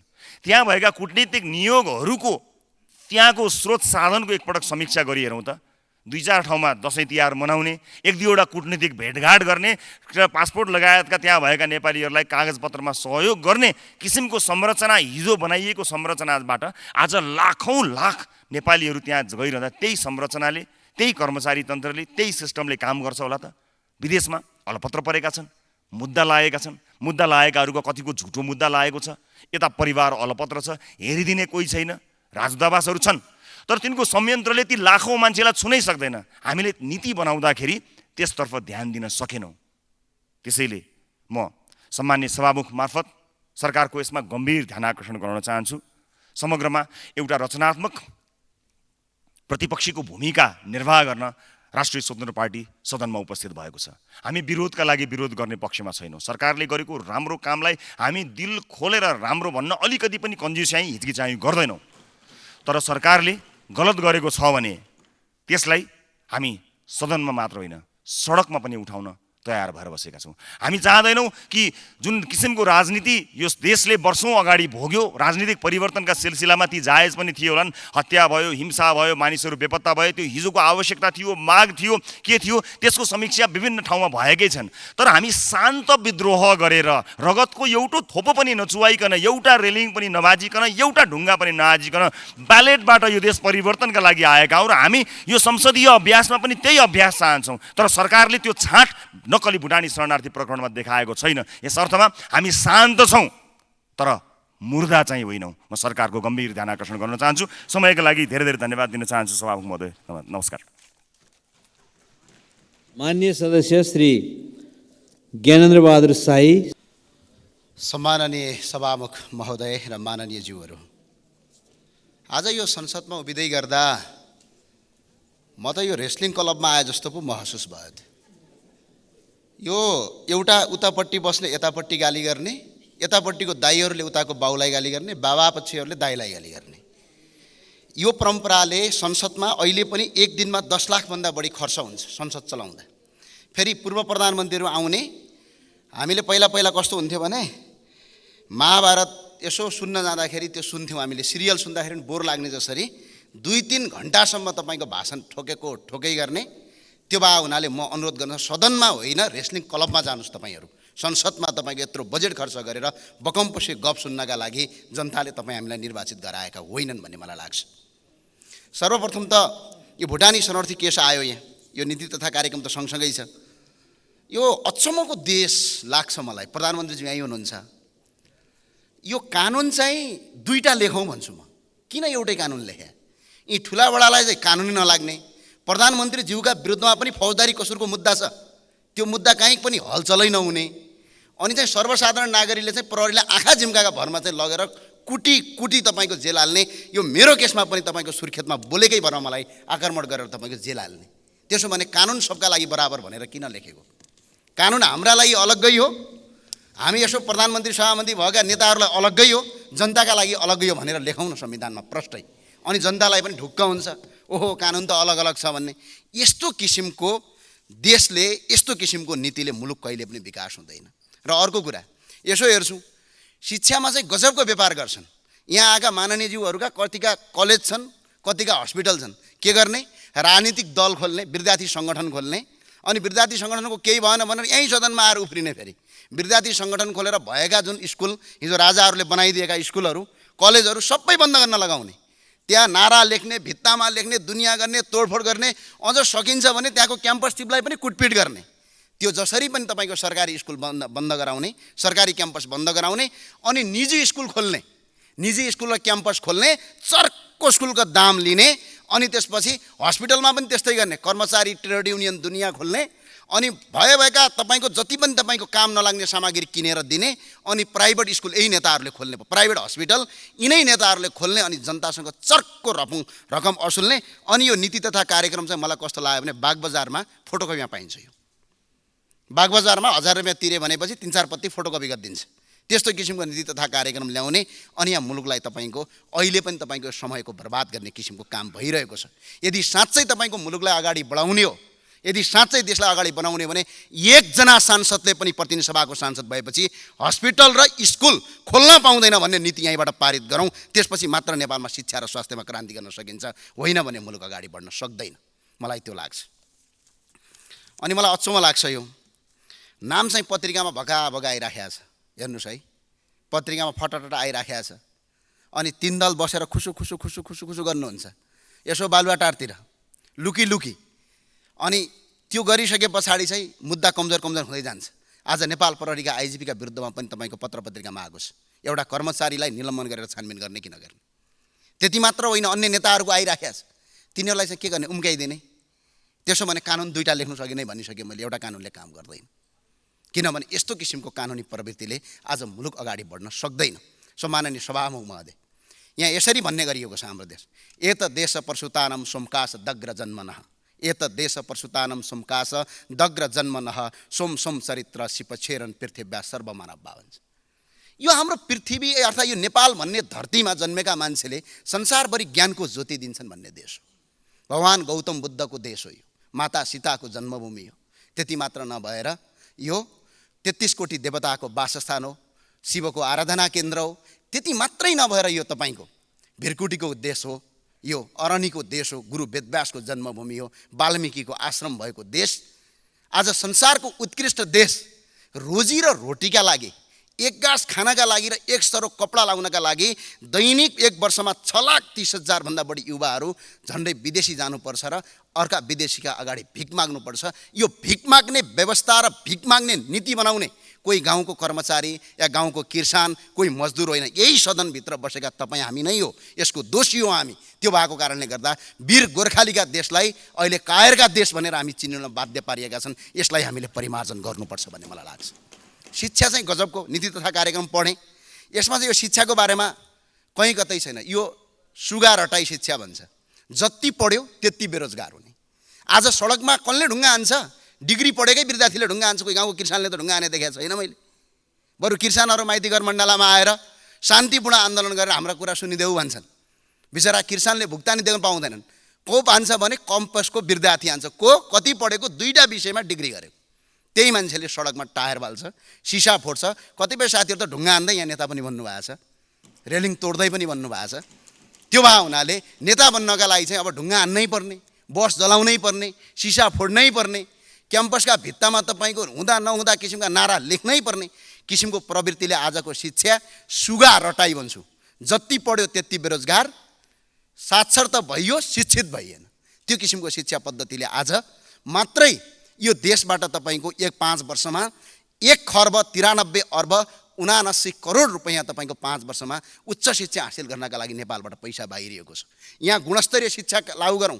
संसारभरि शिक्षा जम्मा 2 प्रकारको हुन्छ, एउटा भनेको आध्यात्मिक शिक्षा हुन्छ, एउटा वैज्ञानिक शिक्षा हुन्छ। हाम्रो देशको यो शिक्षा चाहिँ कुन शिक्षा हो? सुगा शिक्षा हो, रट्यो तर जीवनमा कहीँ पनि काम लाग्दैन। त्यो कारणले गर्दा यो शिक्षा पद्धतिलाई चेन्ज गर्नुपर्ने, यसलाई परिवर्तन गर्नुपर्ने। कुनै पनि देश विकास जब मात्र हुन्छ तब शिक्षा पद्धतिमा र त्यसको तपाईँको पाठ्यक्रम परिवर्तन हुन्छ भन्यो। यहाँ कहीँ कतै पनि नीति तथा कार्यक्रममा त्यो लेखिएको छैन। र अर्को रोजगारीको कुरा रहेछ माननीय सभामुख महोदय।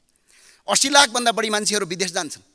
अब रोजगारीमा 154 नम्बरमा के लेखा रहेछ भने रोजगारीका लागि नयाँ गन्तव्य खोज्ने रे, नयाँ मुलुकको गन्तव्य खोज्ने भनेको छ। यो देशमा रोजगारी नै हुँदैन भन्ने मानसिकता छ सरकारको। सरकारलाई म खुलस्तका साथ भन्न चाहन्छु, यो स्वर्गभूमि हो, यो देउताहरूको भूमि हो। यो 81% हिन्दू र 14% बुद्ध धर्मावलम्बीको देश हो। यो वैदिक सनातनको देश हो। पूर्व पश्चिमाहरू तपाईँको जङ्गलमा हुँदाखेरि तक्षशिला जस्ता विश्वविद्यालय भएको देश हो। हामीले आज पनि यो देशलाई अगाडि बढाउन सक्छौँ। यसका लागि के गर्नुहोस् भने यो म अर्थमन्त्रीज्यूलाई, महामन्त्रीज्यूलाई म अनुरोध गर्न चाहन्छु, यी कुरा समेट्नुहोस्। यो ट्रेड युनियन भन्ने छ नि, यसलाई खारेज गरिदिनुहोस्। यसले कल कारखाना बन्द मात्रै गरिरहेछ। लगानीकर्ताको लगानी सुरक्षित गर्ने ग्यारेन्टी लगिदिनुहोस्। प्राकृतिक स्रोतको प्रयोग गर्नुहोस्। जस्तै रुख एउटा काट्यो भने 2टा लगाउने नियम गर्नुहोस्। मलेसियाको काठ ल्याउनु पर्दैन। जडीबुटीहरू किसानलाई उत्पादन गर्ने दिने कानुन बनाउनुहोस्। जडीबुटी जहाँ पाए त्यहीँ किसानलाई उत्पादन गरेर बेच्ने नीति बनाउनुहोस्। अनि विदेशी मदिरा चाहिँ चट्ट परेर खाने, अनि लोकल मदिरालाई चाहिँ पुलिस गएर घर घरमा तोडफोड गर्ने होइन। लोकल मदिरालाई पनि तपाईँको गुणस्तर मापदण्ड चेक गरी खुला बेच्ने, विदेशी मदिरा रोक्ने कानुन बनाउनुहोस्। तब मात्र देशको अर्थव्यवस्था बलियो बन्छ। खानीहरू तपाईँको पूजा गर्नलाई बने जस्तो भएको छ। एउटा घन्टा लगेर खानी गाँछन्, टङ टङ टङ टङ बजाउनु पर्यो। अनि खानी छन् भने उत्खनन गर्ने काम अगाडि बढाउनुहोस् र यसरी तपाईँको अगाडि बढाउन सकिन्छ। विश्वका 121 करोड हिन्दूहरूको पवित्र स्थल यो पशुपतिनाथ नेपाल हो। विश्वका 58 करोड बुद्ध धर्मावलम्बीको पवित्र स्थल लुम्बिनी हो। यसलाई सांस्कृतिक रूपमा होइन आर्थिक रूपमा हेरौँ, विश्वका 121 करोड हिन्दूहरू र 58 करोड बुद्ध धर्मावलम्बीहरूको 10% मात्र मान्छे नेपाल आयो भने 17 करोड मान्छे नेपाल आउँछ। 17 करोड मान्छेले नेपालमा गर्ने खर्च खरबौँ रुपियाँ हुन्छ। एकजना मान्छे पनि हाम्रो खाडीमा बेल्चा हान्न जानु पर्दैन। यहीँ तपाईँको रोजगारी सिर्जना गर्न सकिन्छ भन्ने कुरालाई अगाडि बुझौँ। अब आफ्नो देशमा भएको सुनको कचौरा लगेर भिख माग्ने परम्पराको हाम्रो देशको सरकार र हाम्रो देशको नीति छ। अनि भएको वैदिक सनातन सहितको हिन्दू राष्ट्र क्यान्सल गर्ने, अनि 2-4वटा गरेर काचोकुचो गरेर के भनेर अर्कै गर्ने, यो किसिमको परम्पराले मुलुक बन्दैन। अब कृषिको कुरा गरौँ। यो मैले पढेँ, त्यो पढ्दै जाँदाखेरि त हिजो हाम्रा बाजे बडाजुले जसरी तपाईँको कृषि गर्नुहुन्थ्यो आज पनि हामी त्यही गरिरहेछौँ। खै आधुनिक कृषिको कुरा। अनि अघिल्लो वर्ष 2077-78 नेपालबाट 3 खर्ब 23 अर्ब 67 करोड रुपियाँ कृषिमा बाहिर गएको छ। अहिले 4 खर्ब रुपियाँ कृषिमा बाहिर जाँदैछ। चामल र धान हिजो हामी निर्यात गर्ने देश, आज चामल र भातका लागि तपाईँ हामी तडपिनु परेको छ। यो अवस्थामा किसानलाई किसानलाई लिएर धेरै ठुलो काम गर्छु भने लेख्या, यहाँ त कहीँ पनि देखिन। केही गर्नु पर्दैन। म एउटा सुझाव दिन चाहन्छु, रचनात्मक सुझाव। बिचौलियाको अन्त्य गर्नुहोस् कृषिमा। कृषिमा अनुदान कटौती गरौँ। यो पार्टीका कार्यकर्ता पाल्ने मात्रै भयो। मेरो जुम्ला जिल्लातिर त कर्णालीतिर गएको त को सरकार छ त्यही पार्टीको कार्यकर्तालाई करोडौँको अनुदान दिने, त्यो किसान पनि हुँदैन। अस्ति एक दिन चेक गर्न गएको 11वटा गोबी लाएर रहेछ 70 लाख रुपियाँ लगेछ। ल हेर्नुहोस् त, त्यस्तो किसिमको प्रवृत्तिले आज मुलुक धराशयी भएको छ। कृषि उत्पादनको किन्ने र बेच्ने जिम्मा सरकारले लिनुपर्छ। नेपालमा उत्पादन हुने कृषिजन्य वस्तुहरू विदेशबाट आयात रोकिनुपर्छ। भूमि बाँझो गर्नेलाई कानुनी कारबाही गरौँ। तर आज पनि हेर्नुहोस् त, 10 रुपियाँ किलो टमाटर किसानले बेच्न पाएको हुँदैन। हामी 60 रुपियाँ किलो खान्छौँ। हामीले सस्तो पनि किन्न पाउँदैनौँ, किसानले त्यो मूल्य पनि पाउँदैन। अनि बिचौलियाले करोडौँ लाखौँ रुपियाँ तपाईँको हजारौँ प्रतिशत तपाईँको महँगो गर्छ। त्यो भएर बिचौलियाको अन्त्य गर्नका लागि सरकारले किन्ने र बेच्ने जिम्मा, किसानलाई किसान मात्रै बनाउन, किसानलाई किन व्यापारी बनाएको? किसानले त उत्पादन गर्ने हो। आज त किसान पनि हुनु पर्यो, व्यापारी पनि हुनु पर्यो। त्यो भएर यो देश धराशयमा भएको 4 खर्ब रुपियाँ विदेश जानबाट रोकिन्छ भने प्रधानमन्त्रीज्यू यो काम चाहिँ अगाडि नीति तथा कार्यक्रममा राख्नुभयो भने तपाईँ हामी सबैको भलो हुन्छ र यो देशको भलो हुन्छ भन्ने कुरा मलाई लाग्छ। अब खेलाडीको कुरा गरौँ। गजबको देश यो देश र यो संसारमा यदि राष्ट्र नेपाललाई यदि कसैले चिनाउँछ भने हामी जस्ता राजनीतिज्ञले चिनाउँदैनौँ। हामीहरूको त इमेज छ त, फटासटा के भनेर दुनियाँले लेखिराखेका छन्। हाम्रो इमेज त छैन। यदि यो देशको इमेज यदि कसैले बचाउँछ भने त्यो खेलाडीले बचाउँछ। खेलाडी बलियो भयो भने देश बलियो हुने हो। खेलाडीले राम्रो पर्फर्म गर्यो भने अर्थात् खेलाडीलाई अगाडि बढाउन सकियो देशमा, तर अघिल्लो वर्षको बजेटमा 0.13% बजेट खेलाडीलाई रहेछ भने अहिले मिनिमम 2% जति बजेट लिनुपर्ने भन्ने छ। यो कस्तो लाग्छ भने मलाई यो ग्रन्थ पढे जस्तो फोटोकपी अनि ल्याएर यो थमथमाइदिएको छ, 4-5 दिन सदन चलाएको छ, यो बेकारको समय बर्बाद भइराखेको छ। त्यो कारणले गर्दा यसमा खेलाडीको बजेट बढाइयोस्। अब चलचित्र भनेको के हो? धेरैलाई लाग्दो यो मनोरञ्जन मात्र होइन। चलचित्र भनेको हाम्रो धर्म, संस्कृति, परम्परालाई अन्तर्राष्ट्रिय जगतमा चिनाउने एउटा माध्यम हो। तर आज चलचित्रमा यो अघिल्लो वर्षमा मात्रै 132वटा तपाईँको विदेशी फिल्महरूले नेपालमा फिल्म प्रदर्शन गरे। त्यसबाट 90 करोड रुपियाँ विदेश गयो। हामी अन्य देशको जस्तो नेपालमा पनि गरौँ न, कोटा सिस्टम लागू गरौँ, कतिवटा चलचित्र एक वर्षमा विदेशी लाग्न पाउने नियम गरौँ। नेपाली चलचित्र क्षेत्रको उत्थान मात्र होइन, हाम्रो धर्म, संस्कृति र परम्पराको पनि अन्तर्राष्ट्रिय जगतमा प्रचार हुन्छ र चलचित्र क्षेत्रबाट पनि लाखौँ मान्छेले रोजगारी सिर्जना गर्न सक्छन्। यो नीति तथा कार्यक्रममा लेखौँ। यसमा किन कन्जुसाइ गरेको? अर्को कपडा हेर्नुहोस् त। अब प्रधानमन्त्रीजीलाई त धन्यवाद पनि दिन चाहन्छु। अस्ति नेपाली कपडामा आउनुभएको थियो, बडा खुसी लाग्यो मलाई। तपाईँले यो परिवर्तनका लागि म विशेष धन्यवाद दिन चाहन्छु। अब अरूले पनि लगाउनु होला भन्ने लाग्छ मलाई। यो नेपाल भन्ने देश हो, हामी नेपाली हौँ। हाम्रो जात एउटा मात्रै छ, त्यो नेपाली हो। देश एउटा मात्रै छ, त्यो नेपाल हो। यहाँभन्दा अर्को कोही हुनै सक्दैन। त्यो भए हुनाले कपडा करिब 3 खर्बको हामीले आयात गर्दा रहेछौँ। 3 खर्ब, अहिले त 4 खर्ब पुग्यो। यो नेपालका जति पनि सरकारी कर्मचारी र यहाँ भएका माननीय सांसदहरूलाई र सरकारी कर्मचारी, सेना, प्रहरी सबैलाई नेपालमा मात्रै बनेको स्वदेशी कपडा लगाउने कानुन आजबाट पारित गरौँ न। 4 खर्ब रुपियाँ यहीँ बच्छ। यसले तपाईँको 60 लाखभन्दा बढी मान्छेलाई रोजगारी यहीँ सिर्जना गर्छ। कोही पनि विदेश जानु पर्दैन। यो किसिमको नीति गरौँ। र यसमा चाहिँ एउटा अर्को कुरा छिराम, कपडा उद्योग खोल्नेलाई बिजुली, पानी र सडकको व्यवस्था गरौँ र कपडा उद्योगीहरूलाई शून्य कर 30 वर्ष 35 वर्षमा कर नलिने नियम बनाऊ न। अनि तपाईँहरू गइहाल्नुहुन्छ। यसो चुनाव आउँछ, भातृ सङ्गठनका कार्यकर्ताहरू चन्दा बोकेर, अनि व्यवसायले चन्दा दियो भने ठिक, दिएन भने त बम पड्काइदिन्छु भनिदिन्छन्। बिचरा त्यो व्यवसायी आत्तलिँदै भागेर नेपालमा कपडा व्यवसाय गर्नुको सट्टा विदेशमा जान्छ। त्यसमा ट्रेड युनियन खोल्नु भएको छ तपाईँले। गोर्खाली रबर उद्योग बन्द 30 वर्षमा अघि धेरै काम गरे भन्नुभयो, गजबको काम गर्नुभयो। नेपालका 44वटा संस्थान बन्द गर्नुभयो। हिजो हामी भारत र बङ्गलादेशबाट काम गर्ने मजदुर नेपालमा ल्याउँथ्यौँ, अहिले भारत र बङ्गलादेशमा हामी भाँडा बाँध्न जानु परेको छ। गजबकै काम भयो। हिजो 40 वर्ष अगाडि नेपालको अमेरिकन $1 बराबर 6 रुपियाँ 25 पैसा थियो हाम्रो मूल्य, हाम्रो करेन्सीको रेट। आज 132 रुपियाँ छ। यो पनि प्रगति नै हो, ठुलै प्रगति भएको छ। आज न्याय पाइँदैन। आज यस्तो किसिमको अवस्था। अब बिजुली चाहिँ बङ्गलादेशलाई बेच्ने भनेर नीति तथा कार्यक्रममा लेख्नु भएछ। ल, बङ्गलादेशमा बेच्नु पर्दैन, तपाईँले कर्णालीमा बेचिदिनुहोस्, हामी किन्छौँ, फ्रीमा पनि गर्दैनौँ। कर्णालीका 5वटा जिल्ला र तपाईँको उसमा गर्नुहोस्, कर्णाली प्रदेशमा गर्नुहोस्, हामी तपाईँलाई 1 रुपियाँ पनि निःशुल्क बाल्दैनौँ। त्यो भएको हुनाले वैदेशिक ऋणहरू पनि 21 खर्ब 54 अर्ब 12 करोड छ। त्यही भएर सम्माननीय प्रधानमन्त्री र सम्माननीय सभामुखज्यू सबैलाई मेरो अनुरोध छ, यो नीति तथा कार्यक्रम यो रेस्लिङ खेल्ने गेम जस्तो नबनाऊ र भ्रष्टाचारी अपराधीहरूलाई कानुनी कारबाही गरौँ। यो कारबाही गर्न कसले रोक्दो रहेछ हेरौँ। यदि यो रोकियो भने रापरबाले रचनात्मक सहयोग गर्छ। सडक र सदन दुईटै ठाउँबाट आन्दोलन गर्ने प्रतिबद्धता व्यक्त गर्दै यहाँबाट बिदा हुन्छु। हस्, धन्यवाद। आज हामीले जहाँ एयरपोर्ट बनाउने भनेपछि सब दौडिन्छौँ।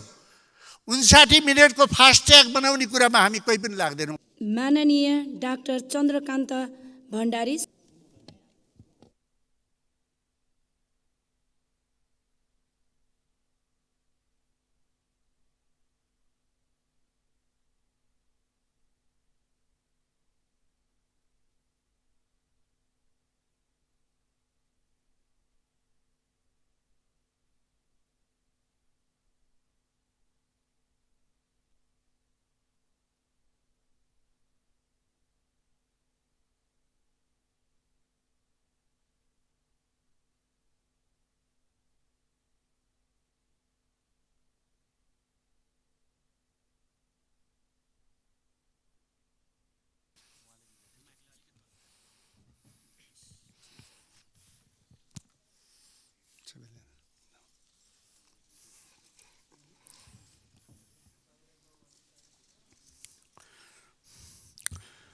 सम्माननीय सभामुख महोदय, नेपालको वर्तमान अवस्था, परिवेश, नेपाली जनताले भोगिरहेका समस्याहरू र सरकारले गर्नुपर्ने सम्बोधन नीति तथा कार्यक्रममा मलाई केही बोल्ने अवसर पार्टी वा सभामुख महोदयबाट उपलब्ध गराउनु भएकोमा हार्दिक धन्यवाद व्यक्त गर्न चाहन्छु। म पौष 3 गते जलन केसबाट जुन मैले परिवेश भ्याउनु पर्यो, जुन शारीरिक अवस्थामा पुग्नु पर्यो, त्यो अवस्था धेरै नेपालीहरूले भोगिरहनु भएको छ। गत वर्ष 110 जनाले मृत्युवरण गर्नुभएको थियो। अहिलेको वर्षमा 1-2 दिन अगाडि बाहेक मेरो आमा थपिँदा 111 पुगेको थियो र यो जलन केस देशभरि फैलिएको छ। हामीले जसरी विज्ञानको विकास गर्यौँ, गाउँ गाउँमा ग्यास पुग्यो, गाउँ गाउँमा बिजुली पुग्यो, गाउँ गाउँमा बस पुग्यो, गाडीहरू गए, तर हामीले के गर्नुहुन्छ के गर्नु हुँदैन भनेर हामीले पाठ्य पुस्तकमा पनि राख्न सकेनौँ। विश्वमा बसहरू बच्चाहरू स्कुल जाँदा कसरी क्रस गर्ने, वा ग्यास कसरी बाल्ने, वा बिजुली कसरी बाल्ने हाम्रो सानो बच्चाहरूले पढ्न पाउँछन् विश्वमा अरू देशहरूमा। तर हाम्रो विज्ञहरू, पाठ्यक्रम निर्माताहरू कसैलाई पनि यस बारेमा ध्यान भएन। सबैले ठुला ट्रक र डोजरहरू नदीको किनारमा देख्दछन्, तर त्यही नदीको किनारमा एउटा गरिब जनताले बालुवा चालेर गिट्टी निकालेको त्यो मान्छेलाई देख्दैन। त्यही मानिसले भोट दिएर हाम्रो पहिचान बनाएको छ, त्यही व्यक्तिले भोट दिएर हामीलाई यहाँ आएर बोल्ने बनाएको छ, तर हामी देख्दा डोजर देख्छौँ जसले बालुवा धेरै उठाउन सक्छ, तर जसले हामीलाई मत दिन्छ उठाउन सक्दैनौँ। यो अवस्था सबै क्षेत्रमा नेपालमा भयो। त्यस आधारमा त्यसको भिक्टिम पनि हामी भयौँ र आज मलाई यो आएर केही कुरा यो बेलामा राखौँ जस्तो लाग्यो र यस अवसरमा मेरै रेस्क्यु गरेर मलाई यो अवस्थामा ल्याएर बोल्ने बनाउने वर्तमान सरकार, माननीय सभासदज्यूहरू, शुभचिन्तकज्यूहरू र डाक्टरहरू र स्वास्थ्यकर्मीज्यूहरू र जसले मलाई यो अवस्थामा ल्याउनलाई सहयोग गर्नुभयो, म सबैलाई आभार र धन्यवाद व्यक्त गर्न चाहन्छु। सभामुख महोदय, छिमेकी देशमा मलाई पठाएर मैले त्यहाँ गएर हेरेँ, डाक्टरहरूले भन्नुभयो यो विगतको 3 वर्षमा 3 जना मात्रै मानिसहरू भेन्टिलेटरमा गएर बाँचेको रहेछ। त्यसमध्ये म एउटा नेपाली सौभाग्यले तपाईँहरूलाई भेट्न पाएको कारणले बाँचेर आएर म बोल्दैछु। सभामुख महोदय, यसको बारेमा मैले केही बोल्नु नै पर्ने हुन्छ। आज गर्वका साथमा भन्न चाहन्छु, अरू देशमा भन्दा हाम्रो देशका स्वास्थ्यकर्मीहरू, डाक्टरहरू कम छैनन्। यति कम्पिटेन्ट डाक्टर छन्। म जुन हस्पिटलमा गएँ, जम्मा बाउ छोराले चलाउनु भएको त्यो हस्पिटल एसियाको सबैभन्दा राम्रो हस्पिटल भन्नुहुन्छ, बाउ छोराले चलाउनु भएको। त्यो डाक्टर त हाम्रो कीर्तिपुरमा 11-12 जना हुनुहुन्छ। सुषमा ट्रस्टमा उत्तिकै डाक्टर हुनुहुन्छ।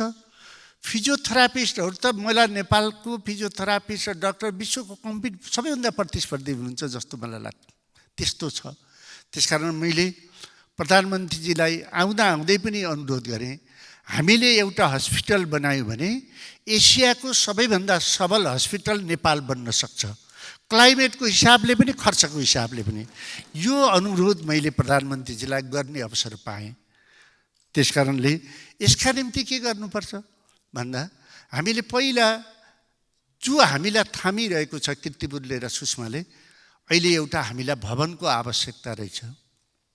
दोस्रो, हामीले जो बिरामी छन्, क्यान्सरको बिरामीलाई, त्यसपछि हार्टको बिरामीलाई, किडनीको बिरामीलाई हामीले जुन सहयोग गर्छौँ बिरामीलाई, त्यो सहयोगमा यो जलन भएको बिरामीहरूलाई पनि जोड दिनुपर्ने आवश्यकता रहेछ, जोड दिनुपर्दो रहेछ। किनभने यो केसमा धेरै रिमोटको गरिबको बच्चाहरू, गरिबको मानिसहरू यसमा पर्दो रहेछ आर्थिक अभाव भएको कारणले। त्यस कारण सभामुखज्यू मार्फत म सरकारलाई यो अनुरोध गरेँ, यो सबै नेपालीको हो, यसमा धेरै ठुलो दर्द रुकेको छ भन्ने कुरा राख्न चाहेँ। तेस्रो कुरा, पाठ्यक्रममा कमसेकम बिजुली बाल्दा, ग्यास बाल्दा, बाटो क्रस गर्दा त हाम्रो पाठ्यक्रममा हुन पर्यो नि। 7 वर्षको बच्चाले त जान्न पर्यो नि। हामीले रोजेका विज्ञहरू यिनै हुन्, हामीले मानेका व्यक्ति यिनै हुन्। यिनका भाषण सुन्नुपर्ने, यिनका कुरा सुन्नुपर्ने, यिनले लेखेका किताब पढ्नुपर्ने। तर कमन पिपलहरूलाई यति पनि नगर्ने भनेपछि हामी कति पछि आउला? यो कुरा सबैभन्दा महत्त्वपूर्ण छ। अर्को कुरा, रेगुलेटर, ग्यास उद्योगहरूलाई स्वचालित रेगुलेटरहरू पाइँदो रहेछ।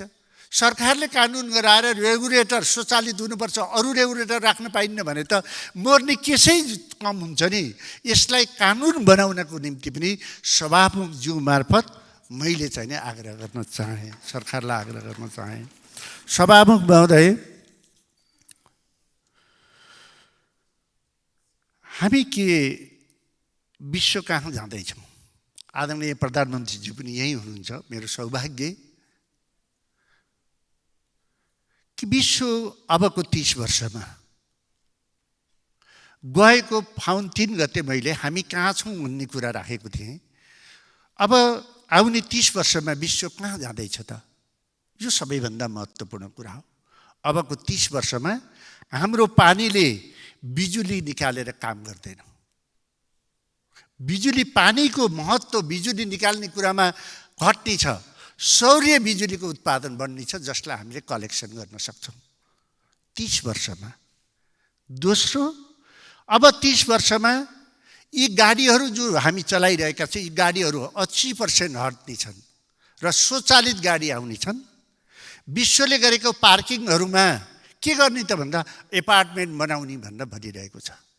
त्यति मात्र होइन, यो प्रविधिको विकासको अबको 30 वर्षमा मानिसहरूको दिमागमा चिप रहनेछ।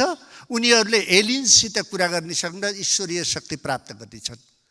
आज संसारमा 300 वैज्ञानिकहरूले भेला गरेर यो विश्वको फोरकास्ट गरेका छन्। आज हामी संसारको सबैभन्दा ठुलो देश, सबैभन्दा सक्षम, सबैभन्दा इज्जतदार र विश्वले मानेको इमानदार, क्लाइमेटले पनि राम्रो देशमा हामी अहिले पनि अगाडि बढ्न सकेका छैनौँ। के हामी कमजोर हौँ? के हामीलाई नलेज छैन, ज्ञान छैन? यो सबैभन्दा महत्त्वपूर्ण कुरा रहेछ। महाभारतमा एउटा घटना छ, जब भीष्म पितामह सह्य बाणमा परेका हुन्छन्, त्यो बेलामा भगवान् कृष्ण आउँछन्। महामानव भीष्म पितामह, तपाईँले पाण्डवहरूलाई ज्ञान दिनु पर्यो। भीष्म पितामह भन्छन्, देवकी नन्दन यहाँ हुँदाहुँदै, यति ठुलो ज्ञानी व्यक्ति हुँदाहुँदै मेरो के ज्ञानको काम लाग्छ? भीष्म पिताले कृष्णलाई भन्दा कृष्णले भन्छन्, हो मसित ज्ञान त छ, तर मसँग अनुभव छैन, तपाईँसित अनुभव छ। हामी कति ठुलो अनुभव छ हामीसँग? यत्रो द्वन्द्व हामीले व्यवस्थापन गरेको होइन। संसारमा द्वन्द्व व्यवस्थापन गर्नका निम्ति के अमेरिकाले अफगानिस्तानको द्वन्द्व व्यवस्थापन गर्न सक्यो? पाकिस्तानको गर्न सक्यो? सुडानको गर्न सक्यो? वा ठुला शक्तिशाली देशले सके? हामी त त्यत्रो ठुलो द्वन्द्व व्यवस्थापन गर्ने संसारका उदाहरणीय मान्छे होइनौँ, उदाहरणीय नेता होइनन् नेपालका। हुने हामी द्वन्द्व। हामीले यत्रो अवस्थामा, एकातिर भारत, एकातिर चीन, एकातिर शक्तिशाली देश, त्यो अवस्थामा हामीले संविधान बनाएका होइनौँ। हामी एकै ठाउँ उभिएका होइनौँ, संविधान बनाएका हौँ। संविधान बनाउँदा सङ्घ बढी भयो कि, सङ्ख्या बढी भयो कि, धेरै मन्त्री भए कि, यसको बारेमा हामी फेरि छलफल गरौँ न, समावेशी गरौँ। महाभारतको युद्ध नभएको भए गीता आउँथ्यो? यो द्वन्द्व नभएको भए हामीले समावेशी, समानुपातिक यो कुरालाई ल्याउन सक्थ्यौँ। आदरणीय ढुण्डराज शास्त्रीले 5वटा प्रदेश बनाऊ भनेर जमानामा भन्दा हामीले नगरेको होइन। हामीले त्यसलाई कन्टिन्यू दिएको भए के हुन्थ्यो? त्यसकारण हामी त्यति धेरै अनुभवी पनि छौँ, हामी ज्ञानी पनि छौँ। त्यो अनुभव र ज्ञान अब यो मुलुकको निम्ति प्रयोग गर्न पर्दैन। आलोचनामा, गालीमा, अस्थिरतामा, पदमा, लोभमा यो मुलुक कहिलेसम्म जान्छ, यो कुरालाई पनि हामीले बुझ्नुपर्छ। त्यसकारण हामीसित अनुभव पनि छ, हामीसित ज्ञान पनि छ। यसको बारेमा हामीले ज्ञान गर्नुपर्छ। तर बुझ्नुपर्ने कुरा के छ भने हामीले समानुपातिक गरायौँ, हामीले बनाएको संविधान हो। त्यो संविधान बनाउँदा हामीले कल्चर सहितको रिप्रेजेन्ट गराउन खोजेको पार्लियामेन्टमा संस्कृति सहितको प्रतिनिधित्व होस् भनेका हौँ, तर संस्कृति सहितको प्रतिनिधित्व हुन सकेन। र हामीले अर्को कमजोरी के गरेछौँ, हाम्रो बजेटले थाम्न सक्छ कि सक्दैन यसको हामीले अनुमान गर्न सकेनौँ। अब हामीले देशको भ्रष्टाचारका कुराहरू, देशमा गएको कुराहरू, अहिले हाम्रो पासपोर्टको भेल्यु विश्व रङ्गमञ्चमा कति घटेको छ, यी सबै कुरा हेरेर हामीले रिफर्म गर्ने बेला भएको छ। रिफर्म अब हामी कसरी जाने रिफर्म गर्नुपर्ने भएको छ। त्यो रिफर्म कसले गर्छ त भन्दा योग्य स्किल भएको व्यक्तिले गर्न सक्छ। आज पार्टीभित्र पनि हामीलाई आवश्यक छ आफ्नो अनुकूल व्यक्ति चाहियो। सरकारका कर्मचारी यति ठुलो ब्युरोक्रेसी छ, लोकसेवा पास गरेर आएको ब्युरोक्रेसी छ, उसले काम गर्न सक्दैन। लोकसेवा जस्तो कठिन परीक्षा पास गरेको छ, त्यहाँ पनि हामीले रसिद खोजेका छौँ।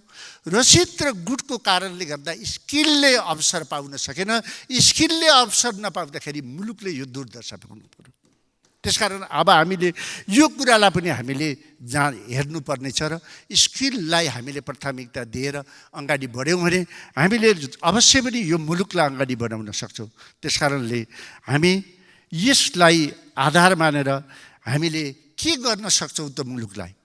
हामी सधैँ खुसी हुन्छौँ। आज जर्मनीले 2 घन्टा चल्ने प्लेनहरूलाई क्यान्सल गरिदियो, क्लाइमेटको कारणले गर्दाखेरि क्यान्सल गरिदियो। 2 घन्टामा जहाँ ट्रेन जान्छ त्यहाँ अब प्लेन नचलाउने निर्णय गर्यो। त्यस्तो निर्णय गर्न सक्दो रहेछ नि त, रिफर्म गर्न परेन। आज हामीले जहाँ एयरपोर्ट बनाउने भनेपछि सब दौडिन्छौँ। 59 मिनटको फास्ट्याग बनाउने कुरामा हामी कोही पनि लाग्दैनौँ। भलै नीति कार्यक्रममा यो कुरा आएको छ, किनभने त्यसबाट त ऋण लिन पाइयो नि, कसैलाई रिझाउन पाइयो नि, जनताले के पाउँछन् भन्ने छैन। त्यसको उपलब्धि के हो, हाम्रो क्षमता छ कि छैन, हामीले तिर्न सक्छौँ कि सक्दैनौँ। त्यसकारण यसको नेतृत्व वर्तमान सरकारले गरोस् र त्यसकारण पर्फर्म देखाओस्। स्किल भएका मानिसहरूलाई अगाडि बढाओ, तब पर्फर्मेन्स देखाएपछि पो ट्रान्सफर्म हुन्छ। हामी ट्रान्सफर्म नभइकन जनताले कहाँबाट पुग्छ। त्यसकारण सभामुख महोदय मार्फत यत्रो मान्यहरू, यत्रो युङ मान्यहरू, यत्रो सरकार, प्रधानमन्त्रीजी यही हुन्छ, मैले रिक्वेस्ट गरेँ अब यो मुलुकलाई रिफर्मको आवश्यकता छ। तब मात्रै योग्य मान्छेबाट पर्फर्म देखाउन सकिन्छ, तब मात्रै मुलुकले ट्रान्सफर्म हुन्छ र हाम्रो विश्वको रङ्गमञ्चमा नेपाल भन्न पहिचान गर्न सकिन्छ। यही कुरालाई मैले तपाईँलाई राख्न चाहेँ। अब यो कहाँबाट गर्न सकिन्छ त? ऋणै ऋण छ, कहाँबाट गर्न सकिन्छ भन्दा मैले हेरेँ हाम्रा युवा युवतीहरू नेपाल बस्न नचाहने। एउटा डक्टरको 45,000 तलब हुन्छ नेपालमा। अस्ति भर्खर एउटा डक्टरले क्रुजमा विश्व प्रतिस्पर्धाबाट एउटा सर्भिस पाए, उनको 25,000 पाउन्ड तलब हुन्छ।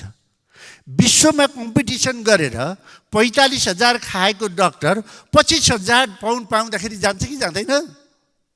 न हामी डक्टर राख्न सक्छौँ, न हामी इन्जिनियर राख्न सक्छौँ, न युवा युवतीहरू राख्न सक्छौँ, न भएको विश्वविद्यालयलाई अनुसन्धानमूलक बनाउन सक्छौँ, न स्कुलहरू खोलेका छौँ, न तिनीहरूलाई आधुनिक समयअनुसार गराउन सक्छौँ। हामीले त क्लास डिभिजन गर्छौँ। गरिबका छोराछोरीले सरकारी स्कुलमा पढ्ने, धनीका छोराछोरीले प्राइभेट स्कुलमा पढ्ने। यो मुलुक मेरो हो भन्ने बनाउनु पर्यो नि। त्यसकारण यो कुरा हामीले गर्नुपर्छ। मलाई बिरामी हुँदा मेरो देशभरिका साथीहरूले सहयोग गर्नुभयो। अमेरिका होस्, मैले नमाग्नु पऱ्यो। म निधाएको थिएँ किर्तिपुरबाट चढ्दा, बम्बईमा 7 दिनपछि म बिउजेँ। बिउजँदा धेरै साथीहरूले सहयोग गर्नुभएको मैले पाएँ। त्यसकारण त्यो सहयोगको सम्मान गर्दै म सरकारले दिने मेरो सहयोग त्यसमा चाहिँ नि हस्पिटल बनाउनेमा प्रयोग होस्। सभामुख मार्फत जी मार्फत म प्रधानमन्त्रीलाई अनुरोध गर्न चाहे। त्यस कारण अहिलेका युवाहरूलाई म थोरै समय सभामुखजी लिन चाहे। दुईटा पोइन्ट। अहिलेको अनुभवलाई हेर्दा हामीले विश्वमा रहेका युवाहरूलाई को जो आम्दानी गरिरहेका छन् त्यो आम्दानीलाई एउटा द्वार प्रणाली ब्याङ्कबाट ल्यायौँ भनेर आइएमएफलाई ओल्ड ब्याङ्कलाई तिर्ने ब्याज तिनको खातामा राखिदियो भने बिलियन्स अफ पैसा नेपालमा आउँदो रहेछ। बिलियन्स अफ पैसा। त्यो पैसालाई क्यापिटलको रूपमा प्रयोग गरेर स्रोत विकासमा सुरुङबारमा होस्, एकीकृत बस्तीमा होस्, जलस्रोतमा होस् हामीले प्रयोग गऱ्यौँ भने त्यो युवा युवती नेपालसित जोडिने रहेछ। हाम्रो समस्याबाट पार लाउने रहेछौँ। हामीलाई कसैसित ऋण खोज्न पर्दो रहेछ। यो कुरा मैले राख्न चाहेँ। प्रधानमन्त्रीजी सभामुखजी मार्फत प्रधानमन्त्रीजीलाई र सबैलाई आग्रह गर्न चाहेँ। मैले दुनियाँभरि हेरेँ। अहिले हामीले सामाजिक सुरक्षामा 1 खरब हाम्रो जाँदैछ। पेट्रोलको नाममा 2 खरब 64 करोड हाम्रो जाँदैछ। अरू खाद्यान्नमा जाँदैछ। मैले खोजेँ कि मुलुकले कहिले निकासा पाउँछ त भन्दा खोज्दा मैले हेरेँ अरू देशको पनि यो समस्या हेरेँ। अब हामी कहाँबाट तिर्न सक्छौँ त, खुवाउन सक्छौँ त भन्दा अहिले जन्मेको बच्चालाई 5,000 ब्याङ्कको खातामा राखिदिउँ भने 65 वर्षमा 4,09,60,000 हुँदो रहेछ। 5 वर्षमा डबल हुने प्रावधान हुन्छ। त्यसले गर्दा सामाजिक सुरक्षा होस्, पेन्सन होस्, समस्या हामीलाई चाहिने भार बिहोर्नै पर्दैन। यो मैले स्टडी गरेँ। यो कुरा म सदनबाटै भन्नुपर्छ। यो अरू देशलाई पनि काम लाग्छ। पहिले मैले रिपिट गर्न चाहेँ। हामीले जन्मेको बच्चालाई 5,000 कोषमा राखिदियौँ भने 5 वर्षमा 10,000 हुन्छ। अर्को 5 वर्षमा 20,000 हुन्छ। 65 वर्षमा 4,09,60,000 हुन्छ। हामी भोलिको नेपाल, भोलिको सुरक्षाका निम्ति पनि यो सबैभन्दा ठुलो उपयोग हुन्छ भन्ने कुरा पनि मैले यो सदन राख्न सभामुख महोदय मार्फत मैले प्रधानमन्त्रीजीलाई अगाडि देख्दा मेरो गौरव पनि हो। यो कार्यक्रम विज्ञहरूलाई राखेर हामीले एउटा बाटो खोज्यौँ भने अवश्य पनि यो मुलुक बन्छ। मलाई बोल्ने अवसर दिनुभयो। मलाई सबै प्रधानमन्त्रीजी लिएर मेरो पार्टीको नेताहरूदेखि लिएर मान्य सदस्यहरूले लेखेका सबैका स्ट्याटसहरू दिएर प्रतिपक्ष दलका नेताहरूदेखि लिएर जसले मलाई यहाँ आएर बोल्ने अवसर जुटाइदिनु भयो, म तपाईँहरूलाई भेट्न पाएँ। सबैलाई मेरो प्रणाम। जय नेपाल।